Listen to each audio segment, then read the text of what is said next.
Si se te resiste, pero te interesa, insistí. Si no,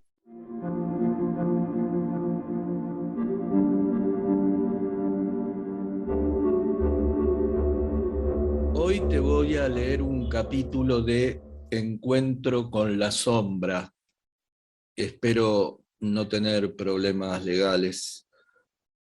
Una compilación de artículos de muchos pensadores y pensadoras sobre el poder del lado oscuro de la naturaleza humana, el mal. En esta compilación se piensa, entre muchas otras cosas, en que no podríamos soportar la realidad si no negásemos el mal, si no aprendiésemos a negarlo. Un antropólogo que se llama Ernest Becker dice que la causa fundamental de todos los males del mundo es la expectativa y el deseo utópico de negar el mayor de los males, que es la muerte. Viste que vivimos de espaldas a la muerte, como si no existiera. Nos hacemos un poco los invitados. Negamos el mal. Y en este trabajo mucha gente piensa en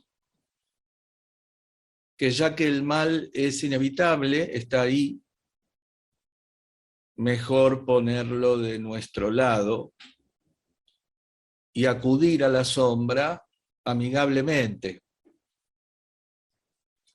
Hoy te voy a leer el capítulo de Carl Jung. El problema del mal en la actualidad. El mito cristiano permaneció inexpugnable durante todo un milenio, hasta que en el siglo XI comenzaron a advertirse los primeros síntomas de una transformación de la conciencia. A partir de ese momento, la inquietud y la duda fueron en aumento, hasta que a fines del segundo milenio vuelven a percibirse los atributos de una catástrofe mundial que amenaza a la conciencia.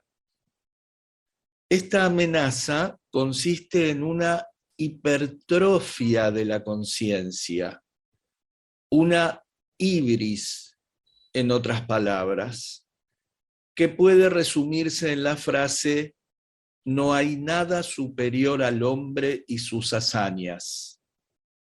El mito cristiano ha perdido su trascendencia y con ella ha desaparecido también la noción de totalidad ultramundana propuesta por el cristianismo. A la luz sigue la oscuridad, la otra cara del Creador. Y este proceso ha alcanzado su punto culminante en el siglo XX.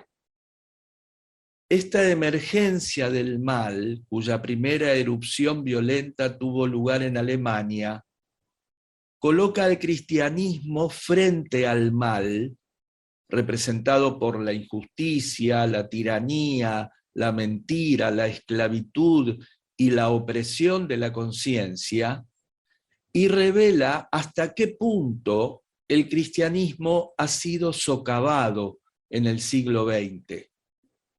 El mal ya no puede seguir justificándose con el eufemismo de la privatio boni y se ha convertido en una realidad determinante que ya no puede eliminarse del mundo por medio de una simple paráfrasis.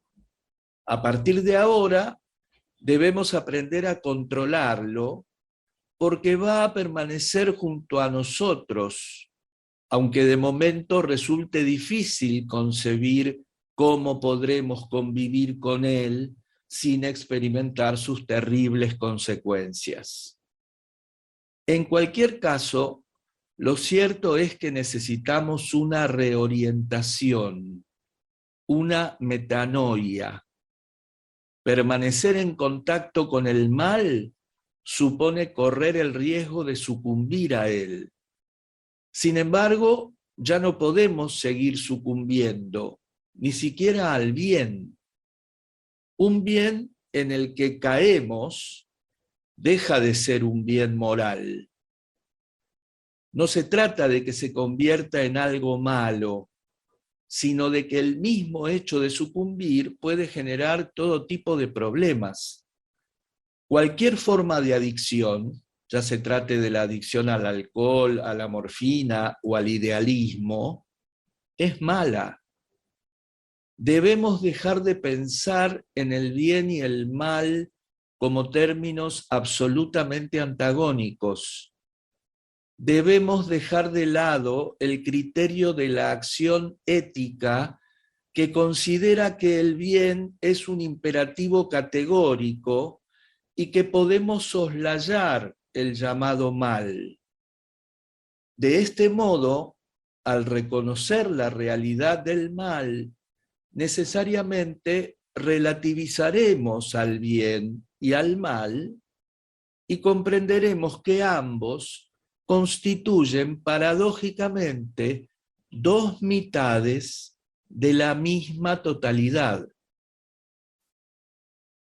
En la práctica, esto significa que el bien y el mal dejan de ser incuestionablemente evidentes y que debemos caer en cuenta de que es nuestra propia valoración la que los hace tales. Sin embargo, todo juicio humano es imperfecto y por consiguiente no podemos seguir creyendo ingenuamente en la infalibilidad de nuestros juicios. El problema ético solo se presenta cuando comenzamos a poner en cuestión nuestras valoraciones morales. Pero que el bien y el mal sean relativos no significa que se trate de categorías inválidas o inexistentes. Por otra parte, sin embargo, continuamente nos vemos en la obligación de tomar decisiones morales y de asumir las consecuencias psicológicas que necesariamente acompañan a nuestras decisiones. Como he señalado en otras ocasiones, todo error cometido, pensado o deseado volverá nuevamente a nuestra alma.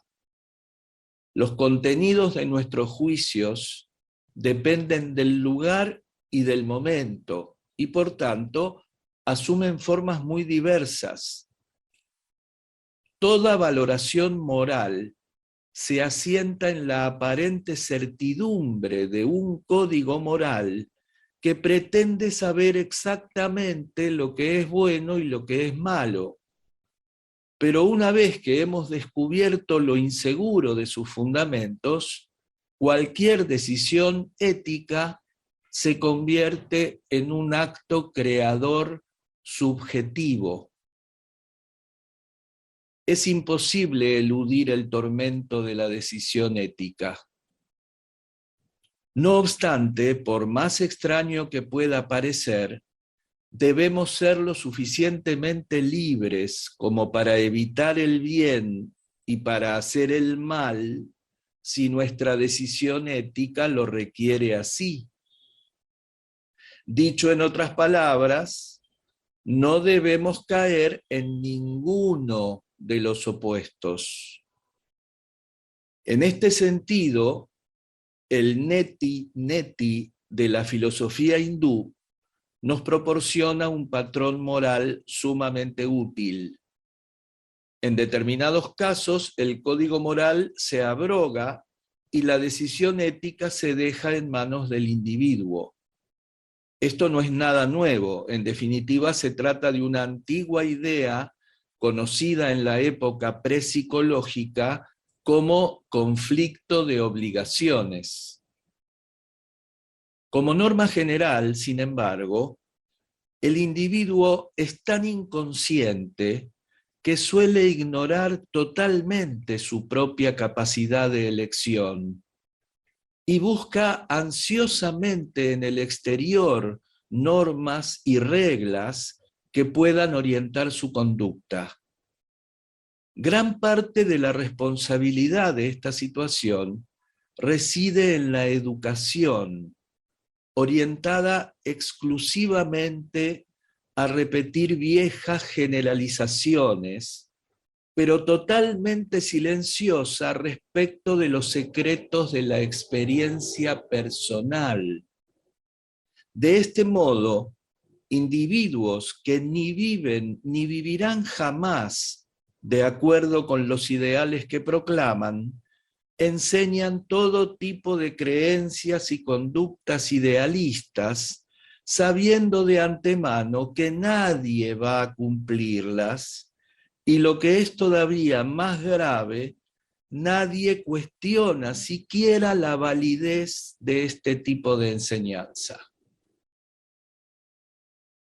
Así las cosas, para obtener una respuesta al problema del mal en la actualidad, es absolutamente necesario el autoconocimiento, es decir, el mayor conocimiento posible de la totalidad del individuo.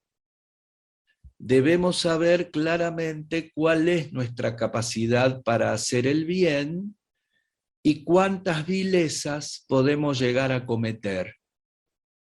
Si queremos vivir libres de engaños e ilusiones, debemos ser lo suficientemente conscientes como para no creer ingenuamente que el bien es real y que el mal es ilusorio, y comprender que ambos forman parte constitutiva de nuestra propia naturaleza. Sin embargo, aunque hoy en día existan personas que tengan gran comprensión de sí mismas, la mayor parte de nosotros distamos mucho de poseer este nivel de autoconocimiento.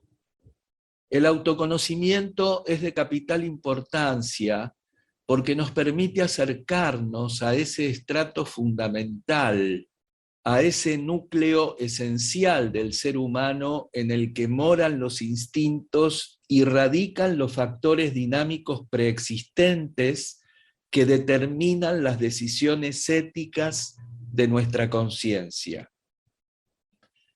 Este núcleo es el inconsciente y sus contenidos, acerca de los cuales no podemos emitir ningún juicio definitivo. Cualquier idea que nos hagamos del inconsciente será errónea, porque nuestra capacidad cognitiva es incapaz de comprender su esencia y de imponerle límites racionales.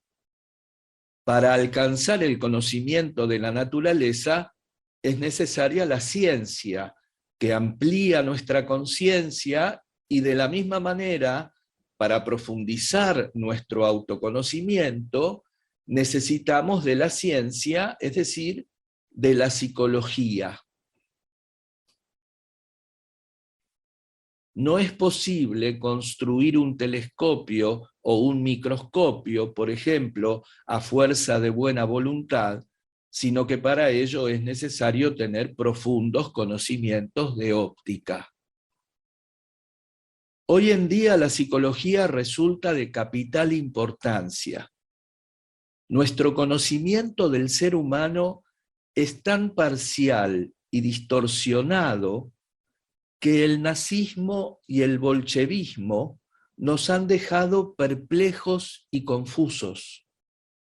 Estamos frente al mal y no solo ignoramos lo que se halla ante nosotros, sino que tampoco tenemos la menor idea de cómo debemos reaccionar. Y aunque supiéramos responder, seguiríamos sin comprender ¿cómo ha podido suceder esto?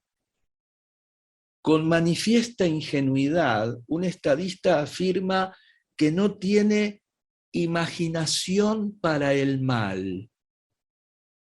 Efectivamente, no tenemos imaginación para el mal porque es el mal el que nos tiene a nosotros. Unos quieren permanecer ignorantes, mientras que otros están identificados con el mal. Esta es la situación psicológica del mundo actual. Hay quienes se llaman cristianos y creen que pueden aplastar el mal a voluntad. Otros, en cambio, han sucumbido al mal y ni siquiera pueden ver el bien. El mal ha terminado convirtiéndose en un poder visible. La mitad de la humanidad crece en el seno de una doctrina basada en la especulación, mientras la otra mitad enferma por falta de un mito adecuado a la situación. El pueblo cristiano ha llegado a un callejón sin salida. La cristiandad dormita y hace siglos que olvidó revitalizar sus mitos. Nuestro mito ha enmudecido y ha dejado de dar respuestas a nuestras preguntas. Como dicen las Sagradas Escrituras, la culpa no es suya, sino exclusivamente nuestra, ya que no solo hemos dejado de desarrollarlo, sino que hemos reprimido todos los intentos realizados en ese sentido. La versión original del mito nos ofrece un amplio punto de partida y múltiples posibilidades de desarrollo. Al mismo Cristo, por ejemplo, se le atribuyen las siguientes palabras: sed astutos como las serpientes y mansos como las palomas. Pero ¿para qué se necesita la astucia de la serpiente? ¿Y qué tiene que ver esta con la inocencia de las palomas? La cristiandad sigue sin contestar a la antigua pregunta gnóstica ¿de dónde proviene el mal? Y la cauta insinuación de Orígenes de la posible redención del mal sigue siendo calificada como herética. Hoy nos vemos obligados a reformular esta pregunta, pero seguimos con las manos vacías, desconcertados y confusos, y ni siquiera podemos explicarnos que a pesar de la urgencia con la que lo precisamos, no existe ningún mito que pueda ayudarnos. La situación política y los aterradores, por no decir diabólicos, avances de la ciencia despiertan en nosotros secretos estremecimientos y oscuros presagios. Pero ignoramos la forma de salir de esta situación y hay muy pocas personas que crean que la posible solución descanse en el alma del ser humano. De la misma manera que el Creador es completo, también lo es su criatura, el Hijo. El concepto de totalidad divina es global y nada puede separarse de él. No obstante, sin ser conscientes, la totalidad se escindió y de esa división se originó el mundo de la luz y el mundo de las tinieblas. Esta situación, como podemos advertir en la experiencia de Job o en el ampliamente difundido libro de Enoch, pertenecientes al período inmediatamente precristiano, estaba claramente prefigurada antes incluso de la aparición de Cristo. El cristianismo perpetuó posteriormente esta escisión metafísica. Satán, que en el Antiguo Testamento pertenecía todavía al entorno próximo a Jehová, constituyó a partir de entonces el polo eterno diametralmente opuesto al mundo divino. No se le podía extirpar. No debe, por tanto, sorprendernos que ya en los mismos comienzos del siglo XI apareciera la creencia de que el mundo no era una creación divina, sino diabólica. Esta ha sido la nota predominante que ha caracterizado a la segunda mitad de León Cristiano, después de que el mito de la caída de los ángeles explicase que eran esos ángeles caídos los que habían enseñado al hombre el peligroso conocimiento de la ciencia y del arte. ¿Qué hubieran dicho esos viejos narradores de haber presenciado el desastre de Hiroshima?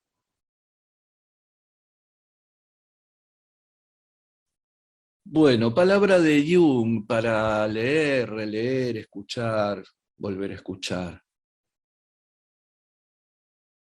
Buscarle la parte blanda siempre, ¿no? Ver por dónde se puede entrar, a donde uno quiere entrar, claro. Si no quiere, bueno. Pero si quiere, buscar la parte blanda, aunque quizá en algún momento se le resista. Intentar trascender esa resistencia y entrarle. Hay entradas, siempre hay entradas. En relación al bien y al mal, indudablemente ligo el concepto de lo bueno y lo malo. Y vuelve a mi memoria ese relato del que te hablé seguramente ya más de una vez.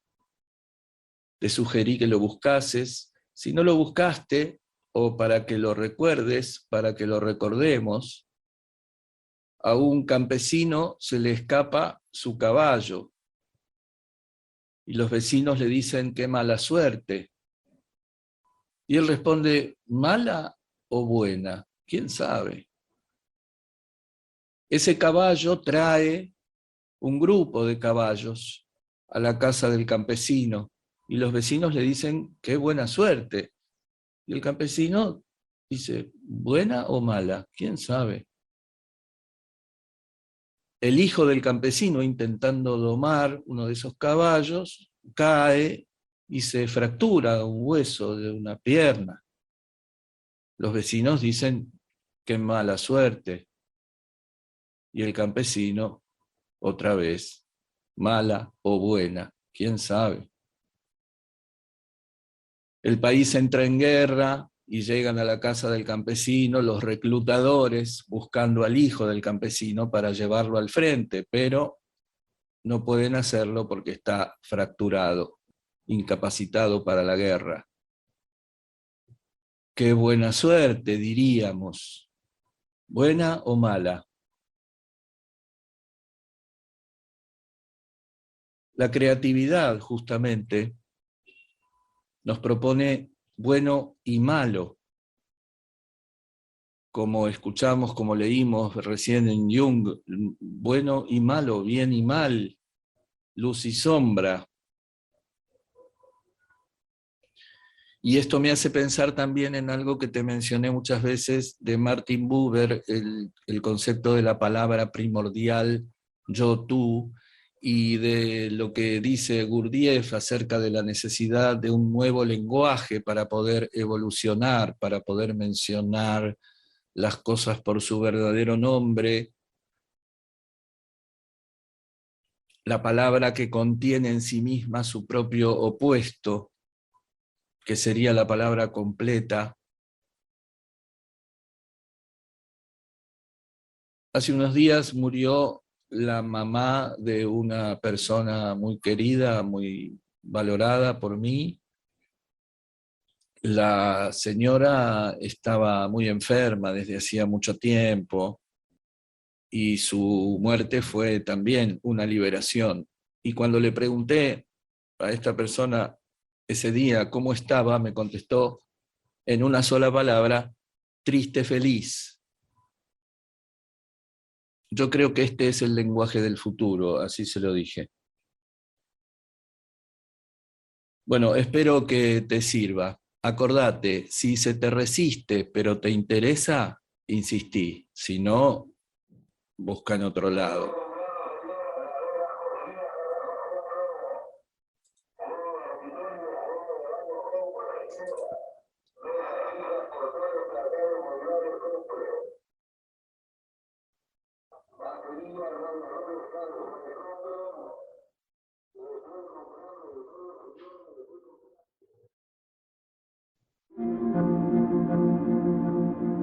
Muchas gracias por escucharme siempre.